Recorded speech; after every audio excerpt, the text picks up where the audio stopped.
Hello, হ্যাঁ ওই মাইকে মাইকে বলেন মাইকে। হ্যালো, হ্যাঁ হ্যালো কলকান।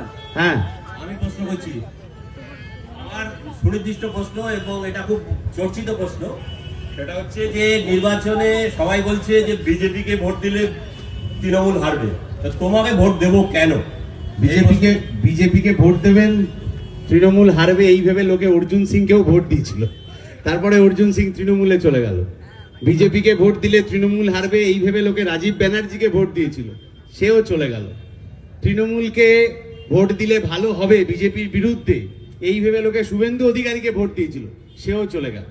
আমাদের কথা খুব স্পষ্ট, 19 সালে, 21 সালে, 24 সালে তৃণমূলের দুর্নীতির বিরুদ্ধে মানুষ বিজেপিকে এই ভেবে ভোট দিয়েছিলেন যে ইডি আর সিবিআই আসবে, আর ওই সেই ছোটবেলায় দেখা হিন্দি সিনেমার মতো মেরে করণ অর্জুন আয়েঙ্গের মতো করে ইডি সিবিআইও আসবে আর সব দোষীদেরকে ভিলেনদের শায়েস্তা করবে।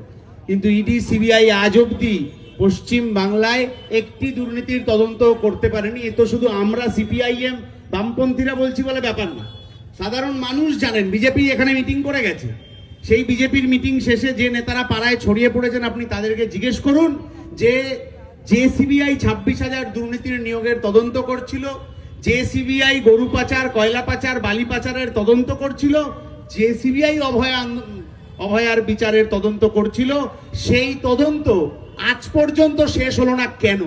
কারণ ওদের সাথে তৃণমূলের এই সেটিংই আছে যে একটু মানুষ ভাগের খেলা হবে। শোলে সিনেমা দেখেছিলাম তো সবাই, শোলে সিনেমায় জেলার সাহেব বলেছিলেন আধে ইধার যাও আধে উধার যাও বাকি মেরে পিছে আও।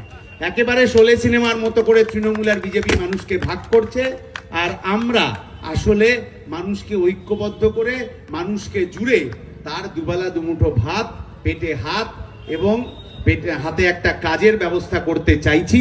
যে কারণে বামপন্থীদের ভোট দেবেন, কারণ বামপন্থীদের ভোট দিলেই আসলে তৃণমূল বিজেপির সেটিংটা ভেঙে খান খান হয়ে যাবে। এই ভরসায় আমাদেরকে আপনারা সমর্থন করুন, ভোট দিন, এই কথাই আমরা বলতে চাই।